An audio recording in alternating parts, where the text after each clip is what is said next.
From the Fletching table to a brand new Minecraft boss to minecarts and even more. Wake up, governor. We've got a juicer. Tippy to top of the morning to you, my dear best friends. This is me, President Taft again, in part 3 of the Mojang interview with Gnembon and Tidzimi. It's out now, and inside of this part, we learn a whole lot more juicy information. I want to kick today's video off in for a giveaway fashion or something. You get a shout out, you get a shout out. It's so cool of Tidzimi to actually do this interview and also allow myself and other creators to talk about the interview. And bam, of course, in Gnembon, the interview literally wouldn't have happened without it. It would be like Tidzimi talking to a wall or whatever. So yeah, that would be arguably less interesting.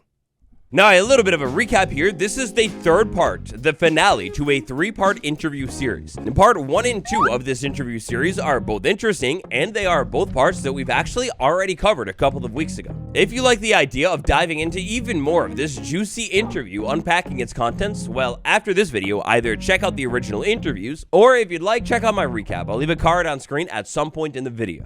As we slide into part 3, we begin with an interesting question about how things are actually going over at Mojang HQ nowadays. Now, due to the super sweet ability that I have to not be able to speak or understand the Polish language, according to YouTube's auto-translate caption thing, things are going well over at Mojang, especially compared to how things were going at Mojang and maybe zooming it out a little bit, the whole world a couple of years ago with you know, the situation. You catch my drift, right?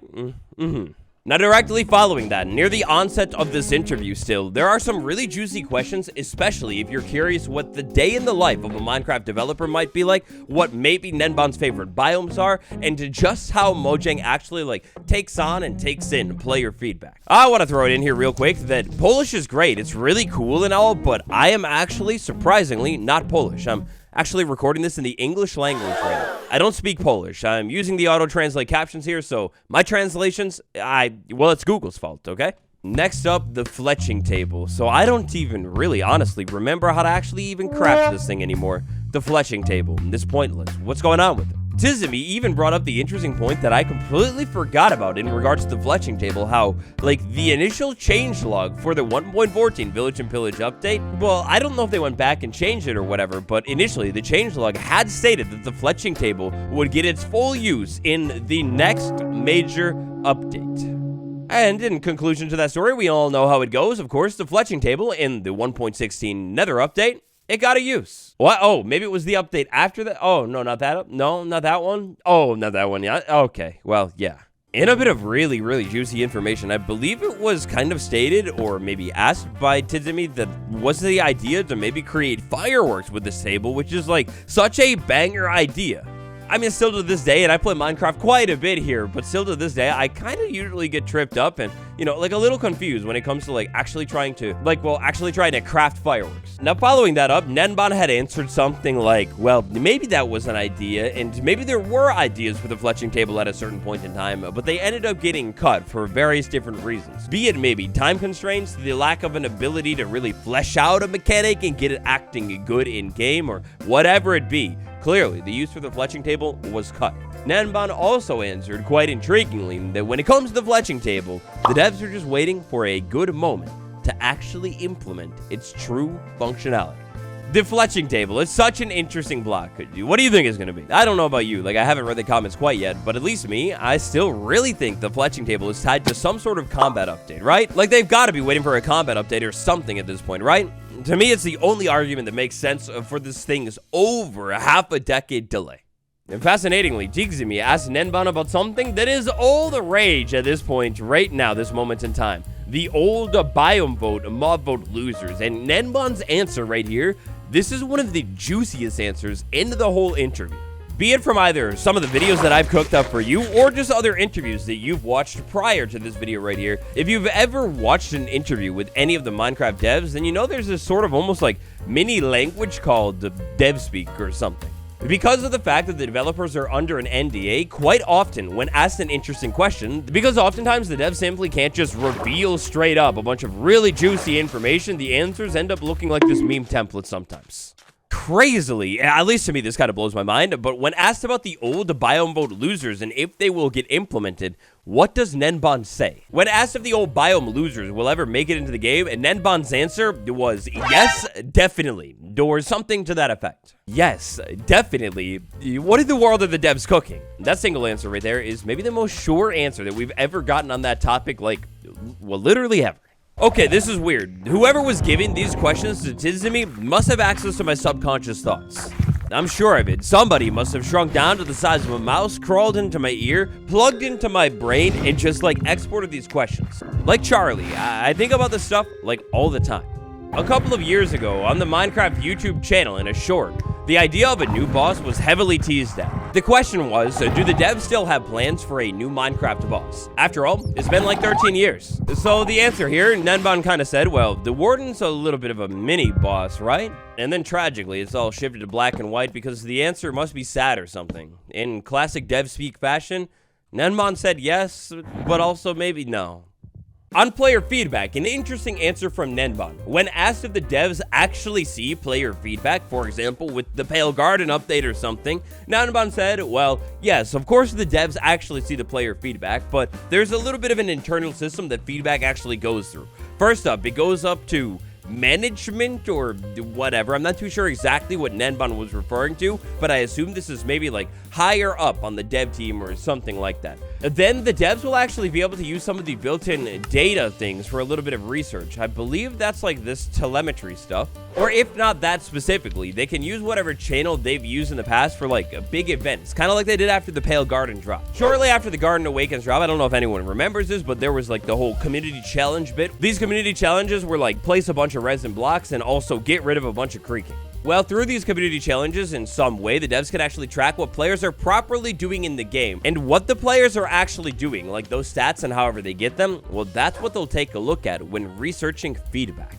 To put it into maybe a little bit more of a literal example sense, let's say everyone was saying, oh, diamond blocks are too difficult to get. We can never get our hands on them. Well, the devs might take a look at, say, like, how often diamond blocks are actually placed in game and say, well, yeah, actually, it is way too rare. We should maybe make them generate at, like, on the surface instead of grass blocks. After the devs or the management team or whatever, they do a bunch of research on what the players are giving feedback on, how it works in game. Then they'll try and work out a solution and implement it. This all makes me really wonder if this is how things kind of went down with the Pale Garden drop. Like the devs saw that, oh yeah, maybe not as many players are walking into the Pale Garden as we thought. We should totally make the biome a little bit larger. Well, would you take a look at that? And a quick reminder to like and subscribe. If you haven't quite yet, you're going to want to do that now to certify your status as a new gen OG. So inside of experiments on Minecraft Java Edition for quite some time now, we've had this minecart improvements toggle. It's really cool. Because there is the minecart experiments toggle, the question was phrased as such, because that toggle exists, perhaps could the devs just maybe create minecarts that are like linked together somehow? Almost like a train or something. Gnembon clarified here that though that is a really cool idea, the current point of the minecart toggle isn't to really just add a bunch of cool minecart things. Instead, it's to basically take the minecart mechanics that exist in-game right now and basically refine them, modernize them, and touch them up a bit. If that idea were to come to like the main game, well, that would have to happen on its own, outside of the minecart experiment toggle. That answer makes me really just wonder, what else do the devs have planned with the minecart toggle? Like, the stuff feels done, right? I don't know. Minecraft Java Edition, Minecraft Bedrock Edition. Both versions of the game are, well, just that, different versions of the game. Over on Bedrock Edition, there's this really cool friend system. You could use this friend system to basically add other players and, you know, be able to link and build with them, like, quite literally, way easier. It was asked if a system like this could ever maybe get implemented to Minecraft Java Edition, and for like the 7th time today, a super intriguing answer. So, of course, paraphrasing a little bit here, Gnembon acknowledged that, yeah, Java Edition, the friending system or lack of it, it is definitely a problem. And Java Edition is kind of like, to be honest, way behind even other games inside of the industry, like not even just Bedrock Edition. The idea even of adding like a server into the game with the IP and whatever, it's maybe a little clunky and advanced and, of course, dated. Gnembon then went on to say that, yeah, the system should be modernized and who knows, maybe in the future that could happen. Gnembon like pretty much just straight up said, yeah, that's a great idea, really love that idea, and we totally already know that Java is kind of like outdated when it comes to all of that business. Oh wow.